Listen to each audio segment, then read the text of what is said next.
begin this presentation by acknowledging that even though we're not at the University of Texas at Austin right now, I want to acknowledge that UT is located on the unceded lands of the Tonkawa and Umuna people. And even though I am of settler descent, it's important for me, I think, to keep this in mind, and for you to keep this in mind as a reminder that this is where our university is located. And even though it's not necessarily enough just simply to acknowledge that, I hope that thinking about this opens up the possibility for you to think about how we can continue to support Indigenous populations and promoting self-sovereignty through the university and through your role as instructors. It's important, I think, to acknowledge that as we move into a new semester. Even though we're online, this is the reality of who we are. One important note to get started as well: you're all teaching assistants, but you're also teachers. It's important to realize, character, not your circumstances, makes you the person you are. This is a good quote from Booker T. Washington. A famous person who talks quite a bit, very reflectively about teaching is Parker Palmer, and his wonderful book called The Courage to Teach that I encourage you all to look up, check it out. What quote that I like to start off with and thinking about integrity. By choosing integrity, I've become more whole, but wholeness doesn't mean perfection. It means becoming more real by acknowledging the whole of who I am. So teaching isn't simply an instrumental act. It's something that you have to reflect on who you are as you interact with students, okay? So thinking about the classes that you'll be responsible for helping to make successes this semester, think about several different elements of that class. The learning environment in which students exist on campus. How can you make that more inclusive? How can you make the classroom that you will be a part of and a part of leading more inclusive? And how can you make the elements of that class that you're responsible for more inclusive and welcoming for your students? So integrity, you'll think of a building that's integral is strong, is authentic, and it's acknowledgement of your character as a TA. So how you approach the act of teaching as a TA is who you are in many ways. So I wanted just to say, take a minute. I'm gonna do a little timer. Turn off your videos and microphones if you don't mind.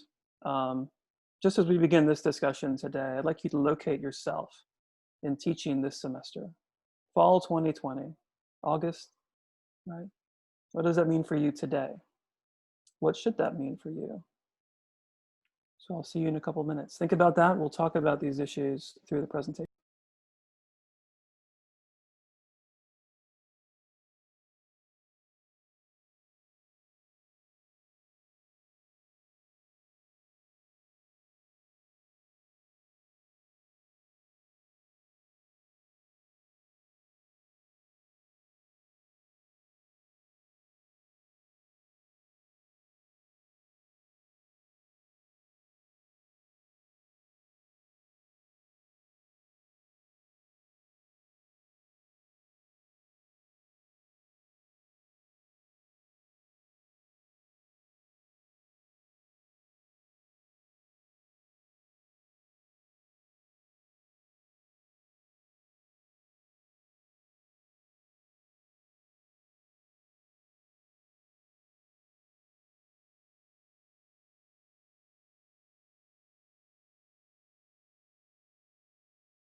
Okay, everybody, why don't we come back? When I think about this question, I feel a sense of excitement, a sense of anxiety, a bit nervousness. It's a very new way that we're all being introduced to teaching this semester. There's a lot of energy. Some of it is positive, some of it not so positive. So I encourage you to just think about those things, and those are realities in which we are all living. So your sense of excitement is our shared sense of excitement, and your sense of challenge is something we all share. So feel a part of a community in that sense, because you are. Okay, so let's get started. What I'd like you to do is get out your phone if you have one, or another browser window on your computer. Open up a new tab and then type in www.slido.com. When you do that, you'll be prompted to enter a little code, and you'll see it down here, C535. So when you do that, you can be watching on Zoom right here on your laptop or your computer. Open up any browser if you don't have a phone. If you have a phone, open that up. Go to a browser window on your phone. Type in Slido, slido.com, and then C535. When you get there, you should see a question that says, in a word or a phrase, what do you think is the most important characteristic of successful instructors?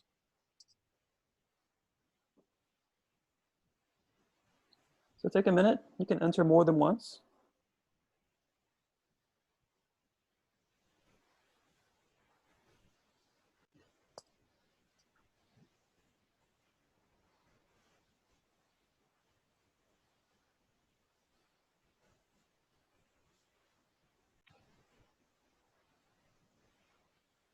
Is anybody having any problems getting to Slido? If you are, let me know.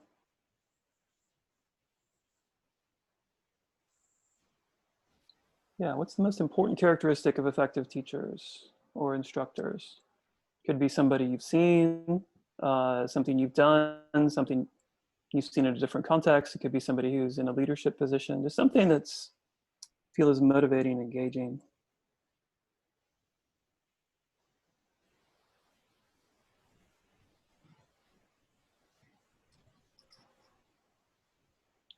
While you're doing that, I'm gonna let you see what I see.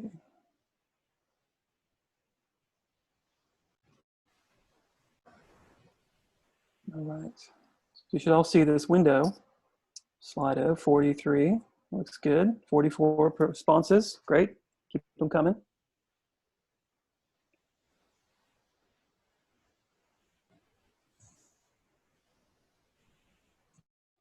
So you shouldn't see anybody's responses but your own at this point. Here's what I'm seeing. Wow.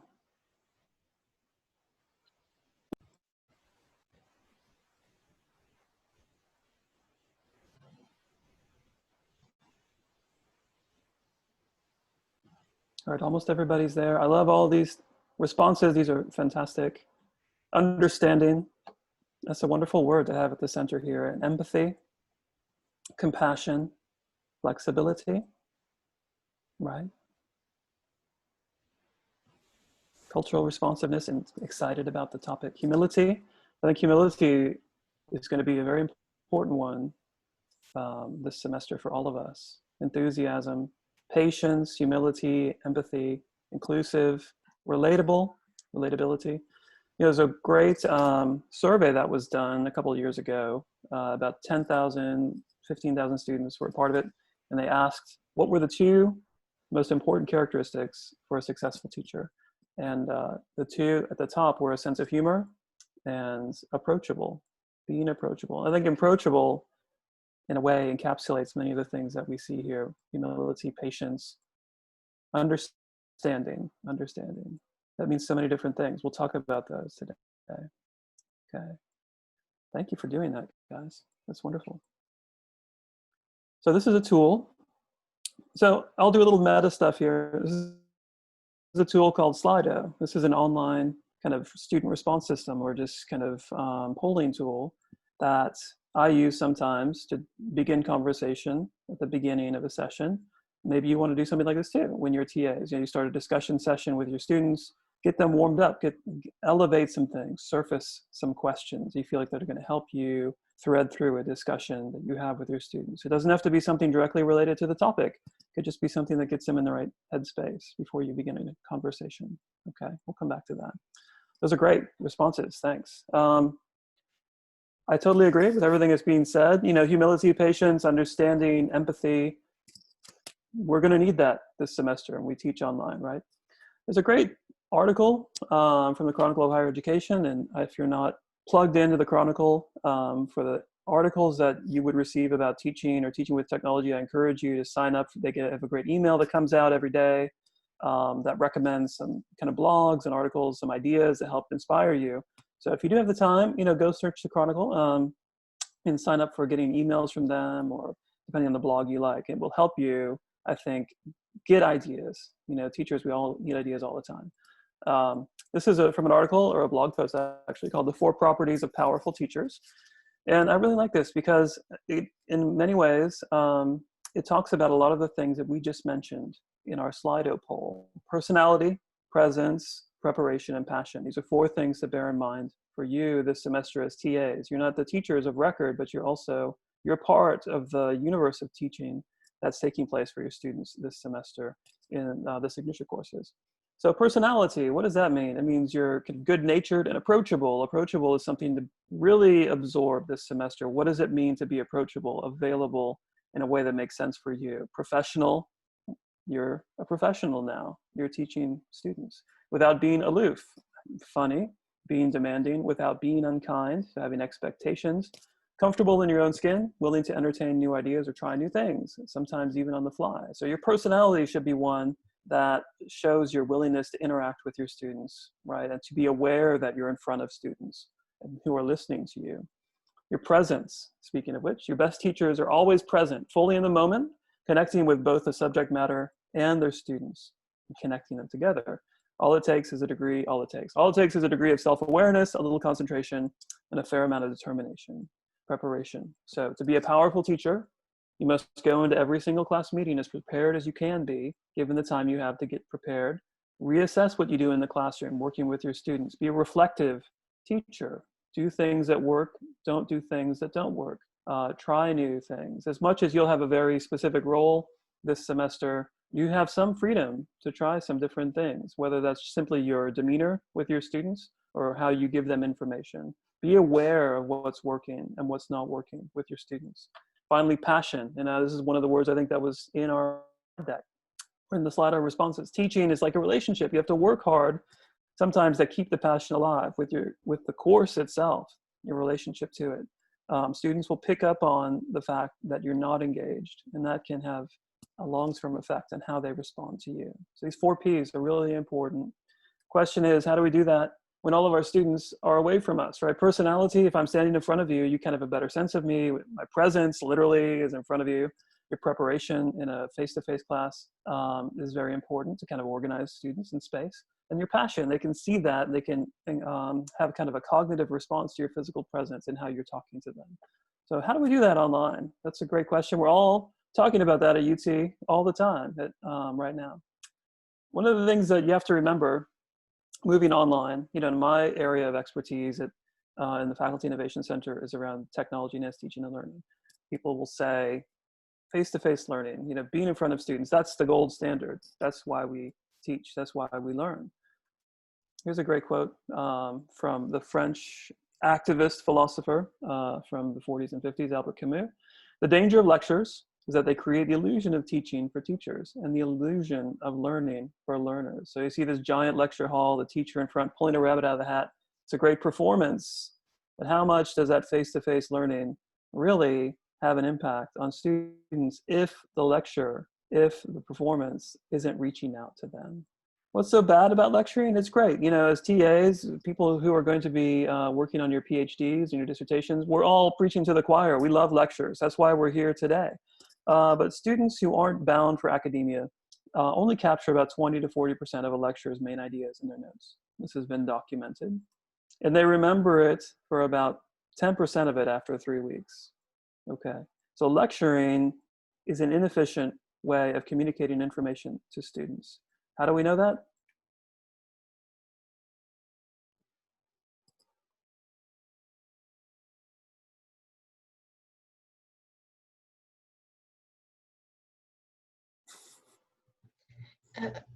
I can't hear the volume. Is it? Oh, okay, sorry. Yeah, let me see if I can get the sound coming through.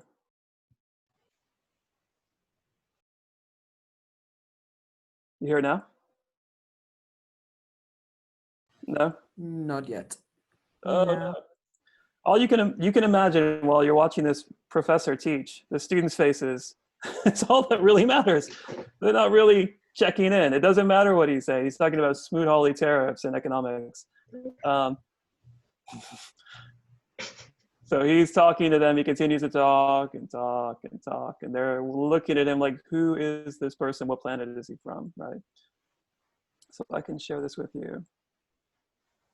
And there's also somebody who unfortunately has fallen asleep on the desktop.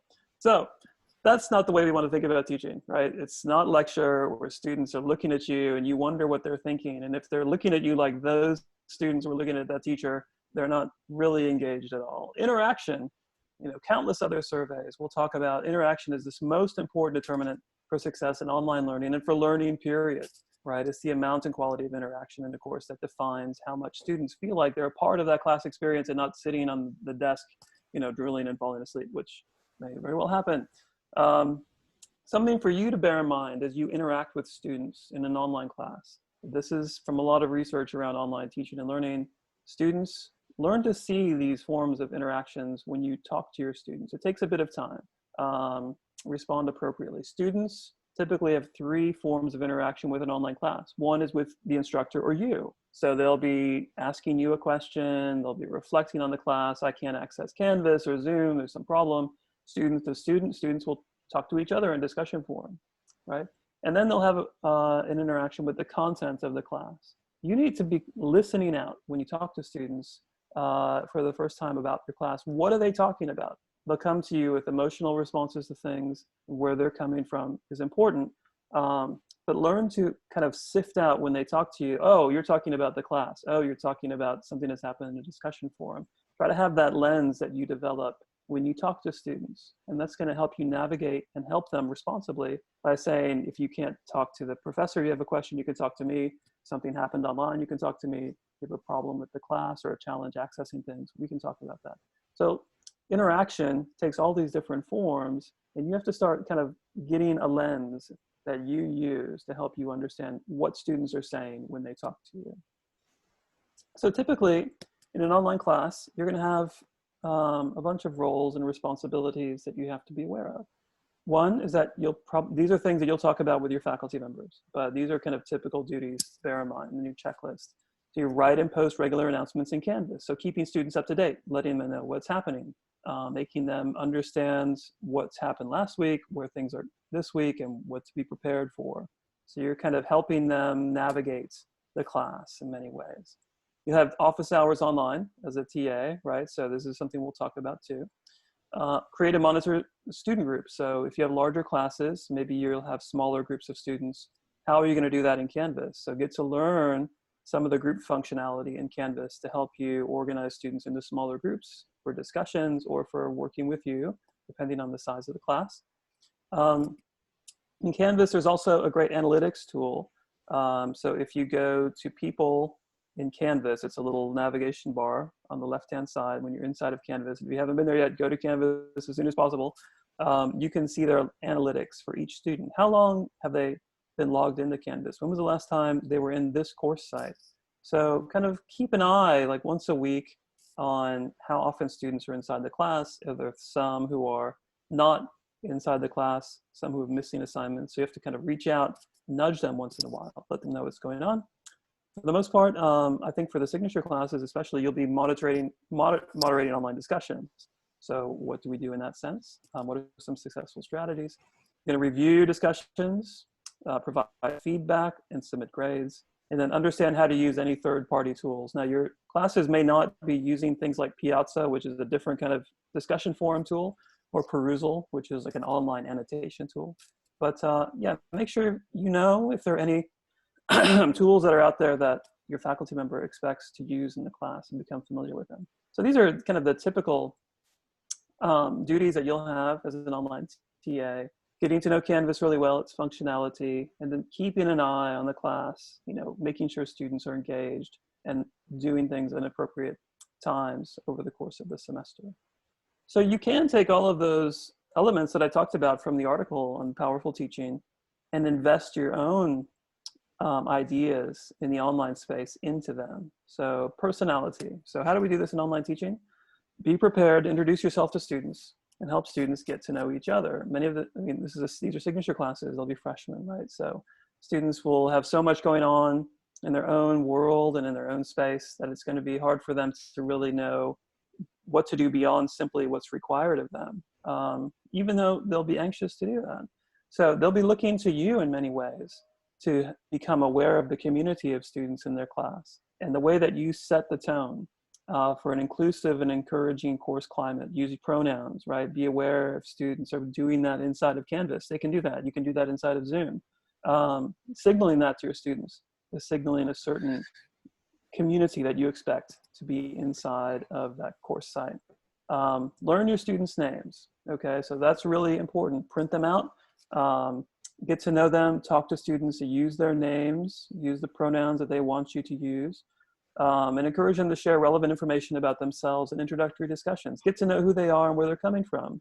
That's gonna give you a way of understanding any challenges that may come up or any issues that come up.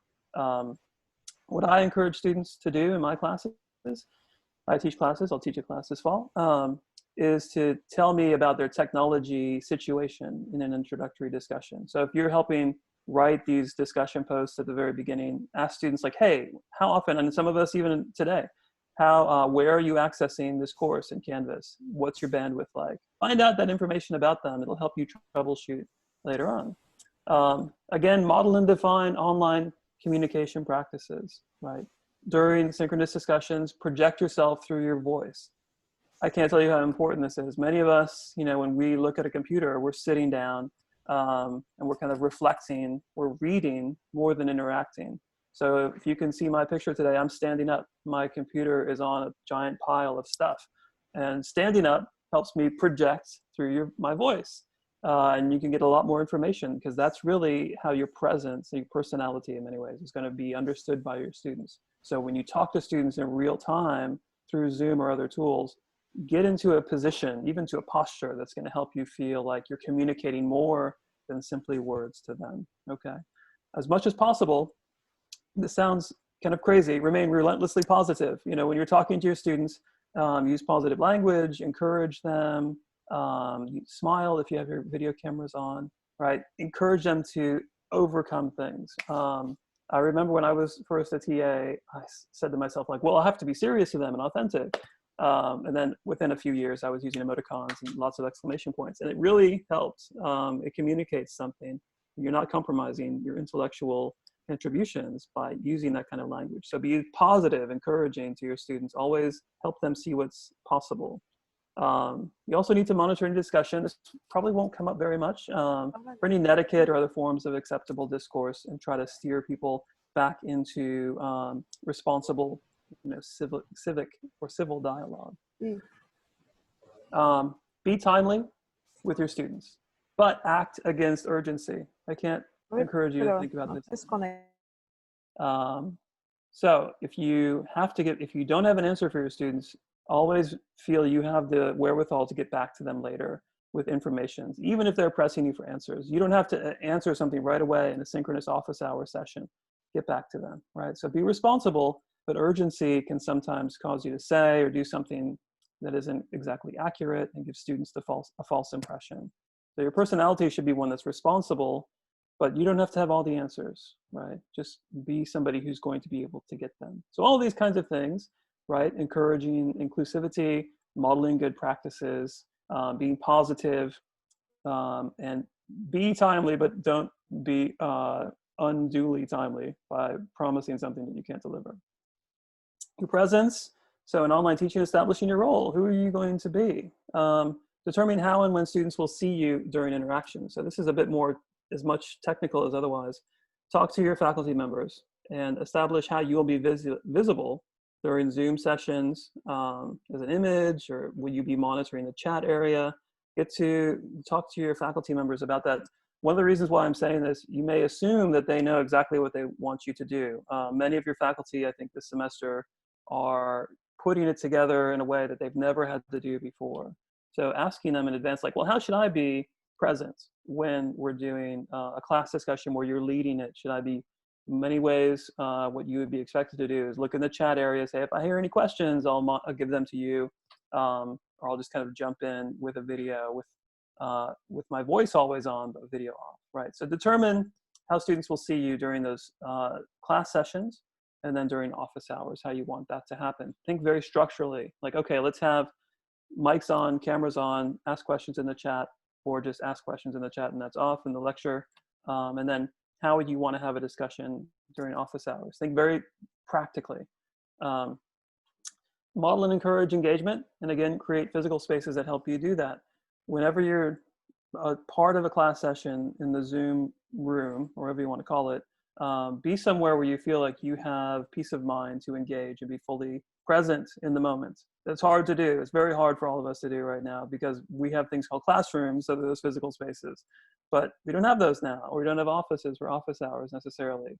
Patty was talking about possibilities, but find a place wherever you are to kind of close doors, set aside time to be present. You'll thank yourself for it because you'll be able to take care of a lot of things that otherwise you might miss.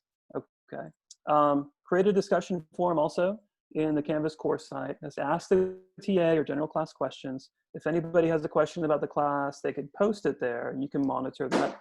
Oftentimes, students will answer each other, right? So you can help kind of create a little community by having a little water cooler or general class questions discussion forum about any questions that come up related to the class. Students may pipe up if they're like, oh, it's in the syllabus or something like that. So they can help monitor that with each other. So again, make sure you know how students are going to see you. Make sure they understand that in live sessions, office spaces, however you wish to define them, in Canvas, and then be somewhere physically yourself that's going to allow you to be present in those moments when you're interacting with students.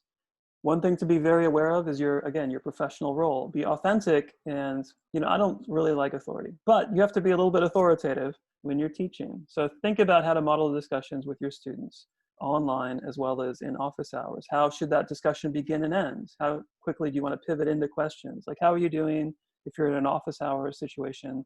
Move into a question. Have an eye on the clock. Just like I'm trying to watch the clock. When you give something in Zoom, you kind of lose track of time. So try to monitor time by having that professional demeanor when you work with your students in Zoom.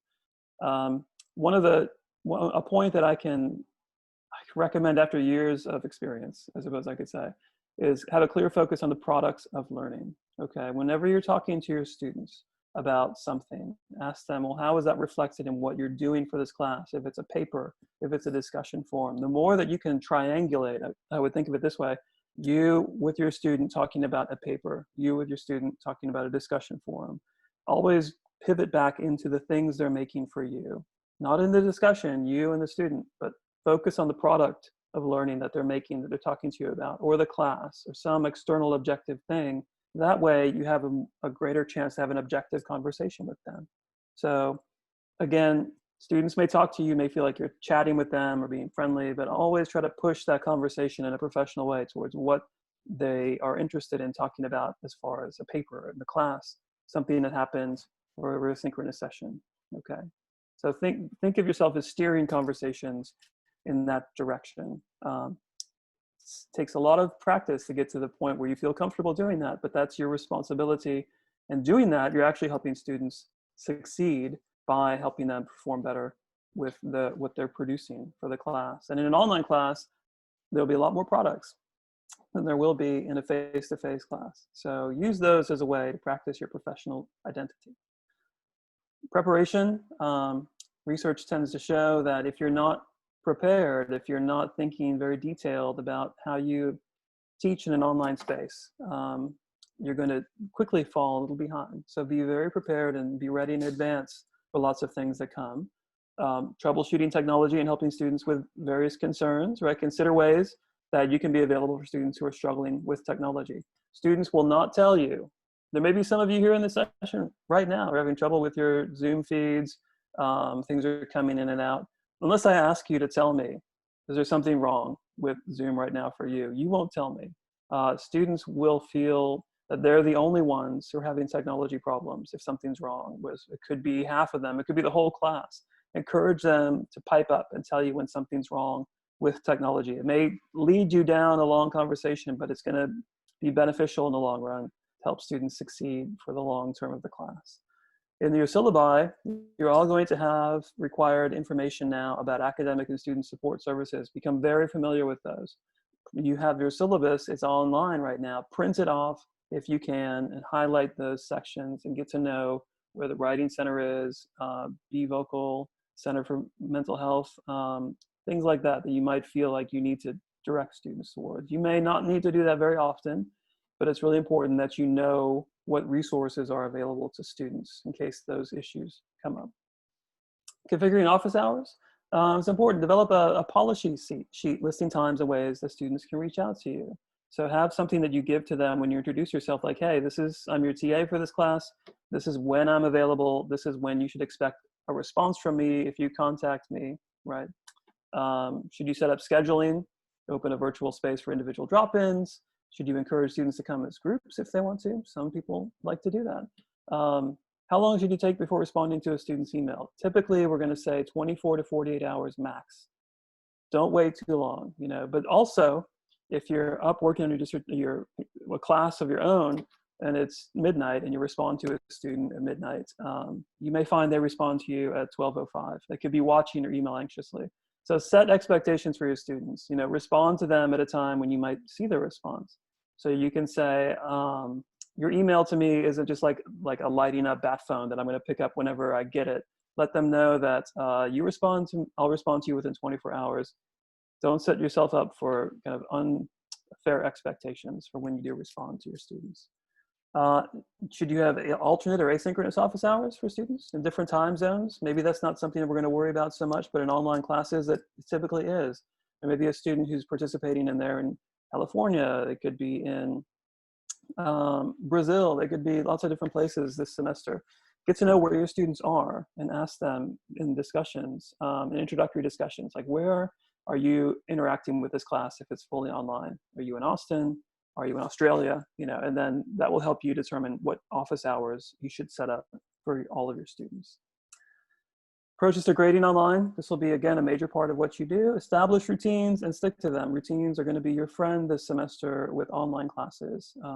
Grade assignments and return to them in a timely fashion. Research always shows in online classes that frequent feedback from you is going to help students feel engaged, right? So long periods of time go between the submission of an assignment and the students getting feedback on that assignment, they're going to feel something's wrong. So try to turn things around quickly as you can.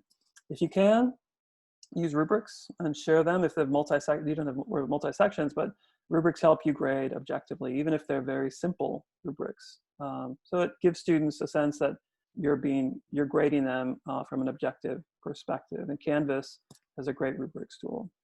Mark out time, again, in your schedule for doing online grading without distractions.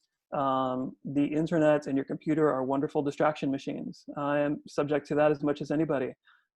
Try to turn off all of your mail, turn off other things that could pop up, ding on your laptop or your computer when you're grading. You'll get through it quicker, and you won't be prone to what's called grading drift, where you give tons of energy to that first essay that you're grading. Like, this is one I'm going to give 10 minutes, and then the 25th one you give 30 seconds. You're like, oh, I have to go make dinner or I have to go meet somebody.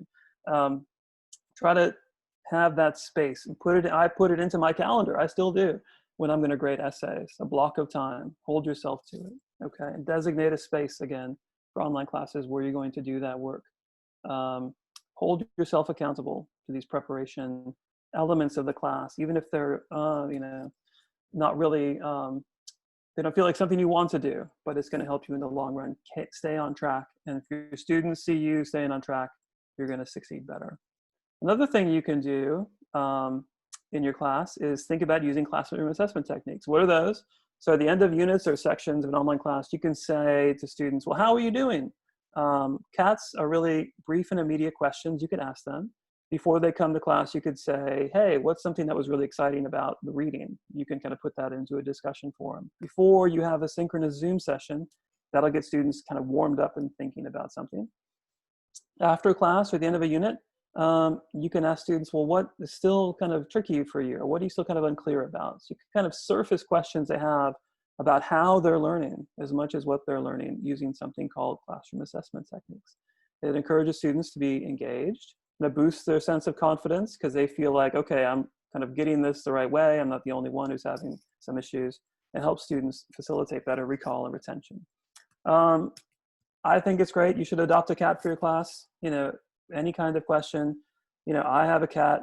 This is somebody who helped me write my dissertation. So if you have, this is a great time to adopt a cat. But if you're also thinking about it in your class, ask questions, these kinds of questions for your students. If you have some wherewithal to do that in discussion forum. What's still unclear to you? Ask them a muddiest point question. You could just copy this question that you see here. You don't have to change it at all and plop it into a discussion forum. Ask students at the end of a week or at the end of a unit. You could ask students, well, what was illuminating to you over the last week? Does anything connect to what you've learned at UT or have learned before coming to UT? What would you like to know more about? What's really new to you? You can ask this question at the end of a week. How would you summarize what you've learned? And then consider your response in a discussion forum. What have you learned about? Would you change your response? So maybe at certain pivot points in the semester from one big unit of the class to another, you could ask these questions and share them with your faculty member. You're going to really help yourself prepare to respond to other questions that you ask your students by knowing where they're coming from and what's exciting them about the class. Excuse Finally, me. your passion. Yeah. Are you gonna share these slides with us? Yes. Yeah, I'm not expecting Okay. you, to take No, notes. it's just that I am the type of person who writes notes for everything. Okay, no, that's fine. Yeah, I'm But definitely I going to don't share want this to out. get behind to listen to you. So This is Yeah, Pat. that's great. Well, I'll get the slides from Matthew and we'll share them out with y'all. Yeah, absolutely. And I Thank want you. you to all see my cat, put this picture up on your wall because he's so cute. He's only 4 months old and he's great. But he certainly a makes, baby. yeah, he's a baby and he's sits right next to my computer and he keeps me sane and yeah, helps me write my dissertation. Cats are great. Adopt one. So be responsible, again, your passion for your online community of students. Be an advocate for your students, right? Who they are, how they're experiencing the class. Have that be infectious in the way that you talk to them and help them see themselves in whole new ways, who they aspire to be.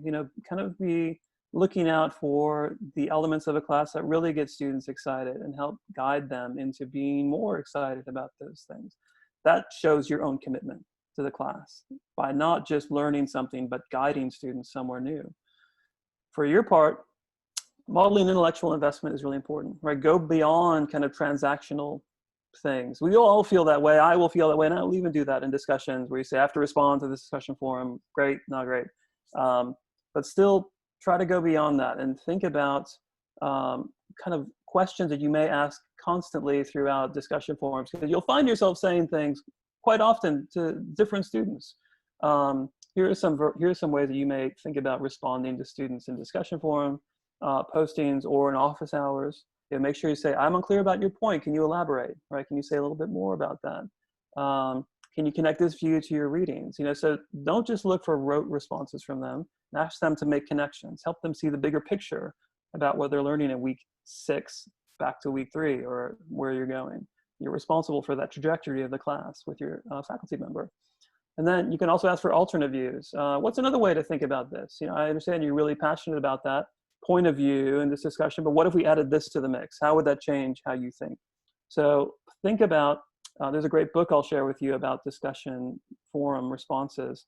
When you respond to students, you want that to be furthering conversation. Many ways in online classes, we'll see that students see your response as a stop sign. They're like, great, the faculty member of the TA has responded to me, I'm done.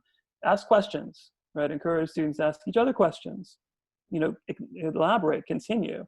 You may have to tell your students, and I do this in my online classes, if I asked you a question face-to-face and you just sat there looking at me, there would be something wrong. But in an online forum, if I ask you a question in response to a posting, you may never get a response back from them, even though it's a question is left hanging there in the air. So make sure you encourage them to respond, kind of close discussions off and elaborate in ways that make sense for where you want the discussion to go. So that's showing your investment that discussion in an online space isn't just about post done for the student. It's about post, let's continue. It's something I'm interested in. And the more that you can get students to see conversation based on questions as opposed to assertions, the better chance you're going to have vibrant online discussions. And this semester, that's going to be key for all of us. Okay. So some general considerations, craft your identity. I think a guide on the side, that's you, but it's better than the sage on the stage who's kind of disconnected up at the podium. Craft your identity. What approach will work best for you? Your identity is an expression of who you are and what you care about as a graduate student in your discipline, but you also have to have kind of a professional identity that you start honing. What does that look like for you? Where do you teach from in an online class? What kind of language do you use? It may be different than what you use when you talk about your dissertation work or what you're interested in with your colleagues, but it has to be something that encourages and works with students. Avoid going down one-way streets, have interaction and integration as your guiding principles, right?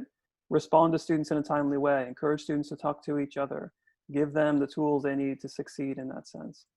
Be an advocate for them, help them find their voices, teach students one at a time, right? Solicit and record their feedback frequently and help them become different people because that's why they're here at the university in the first place.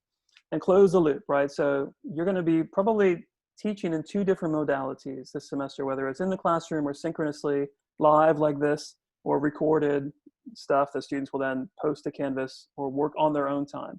See if you can close the loop. If something is exciting that happened in the classroom in a discussion, bring that into a discussion. Say, hey, do you remember we talked about that? And vice versa. So when you hear something said in a synchronous session, say, oh yeah, that was something like we talked about in Canvas. So help them see that the different kind of platforms, I guess, Zoom, Canvas, Classroom, help them see those connections. And I think your faculty members will be kind of presenting material and help them moving through it, but you can help them see how the class is a connected, holistic set of information and ideas that they're learning from the beginning to the end. Okay. So in that sense, yeah, encourage students to reflect on their own learning. When you talk to them in office hours or individually, get them to help them make connections. And that will make their online classes feel like they are reflective of true learning because they're moving from one place to the other, not just finishing tasks, which most of them will kind of associate with online learning. So the more they see it as this organic process rather than something that's just a series of assignments they have to complete, the more successful you'll be. So if you'd like to, I know, Patty, I'm 10:30 right now. Do I have time for one more Slido, or we can just move on? No, yeah, go ahead. That's great. Yeah, let's do one more Slido, guys. So if you want to go to www.slido.com again, here's your event code, L744.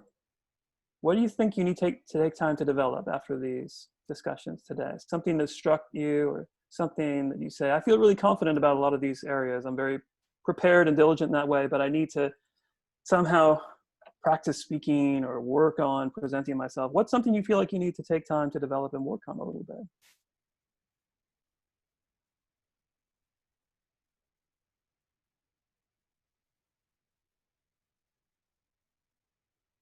So we'll just see these as they're coming in.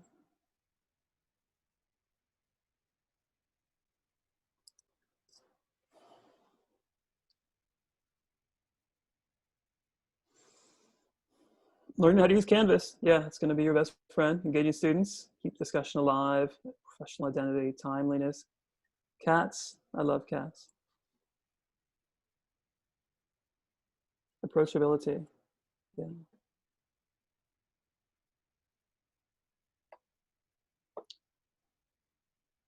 Projecting.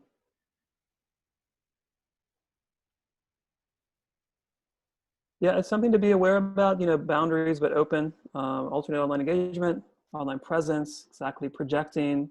You have to really, I don't know about you, Patty. I mean, when I kind of, in these endless Zoom meetings that I'm a part of every day of my life now, it seems, Yeah. kind of, I'm standing up now and I get up on the balls of my feet, and you have to really, there are times when you feel like you're really there, and Right. so find ways to do that. Use your physical presence when you're engaging with students as your friend. If you're sitting down, you're less likely to do that. And there's been lots of research in the professional world about that.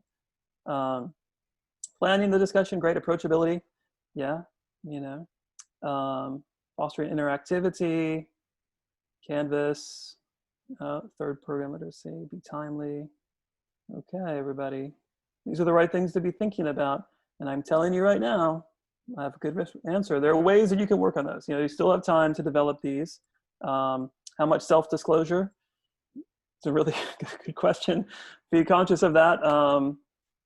Think about, I don't know, when you're standing in front of other people talking, you're talking to people who are interested in what the things that you're talking about, but they're not just your best friends, right? So this is a great way to practice talking about things you're passionate about intellectually to people who aren't exactly in the same space that you are. I don't know how to say that better than that. And all of these kinds of ways of getting prepared for the moments when you're really working with students can help you address some of these areas you need to develop. So set up boundaries in the sense of when you're available, structure your class as much as you can according to what you can do. And then in those spaces, kind of begin to think about, how do I want to have this conversation? How do I want to respond to this student? We've all started, in the same way that you're starting too. And you can find your way to addressing these issues that make sense to your identity. Because at UT, who you are, you're here because you're fantastic graduate students, and just kind of starting to mold your identity in this sense. You'll find your way there. And we're really excited to see you do that. All right. Okay, so I miss talking to people. How can I say that?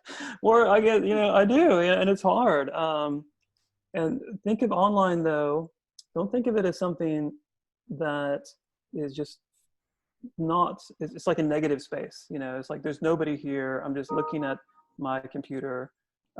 This is our shared reality now. And there's a way to make it meaningful. But if you just keep looking for things that are not there, you're going to feel like your students perhaps feel. So it's up to you to be the conductor of the class and make them feel like there is something meaningful here. I'm going to come here and not have them see the possibilities as opposed to what's not there. I'll add in there too that we met with all the Signature Course faculty last week, and one of the faculty members used a great phrase that I love, and she says, "I don't teach online, I teach face-to-face online." She said she's had more interaction in her summer class than she could possibly have in a large lecture room of 300. She said, at least I feel like I can actually look at them in a different way. So sort of going along to your point, instead of, she said she thought it was going to be awful, and she actually loved it much better, she said, than a large lecture room. She felt she could really connect more with the students. So I love that. Yeah, I mean, I tell you, Patty, like when I first started teaching online classes, I knew the students. I had 25 students in that first class. I'll never forget. I knew them better than any student I ever had in a face-to-face class, because you get to know them. And I remember seeing a girl, Jessica, like after the class was over, face-to-face. I was like, "Oh, you're Jessica. Yeah, I know. How's your brother?" Like I knew everything about her. So you can really get to know your students in a way that it's not meant to supplement something that's missing about shared space. But if you see this as an opportunity to do things a little bit differently, there are some benefits that will come when we come back to physical teaching, and that time will come. It will. You can learn some new skills this semester too. All right, Patty, I think that's it for me.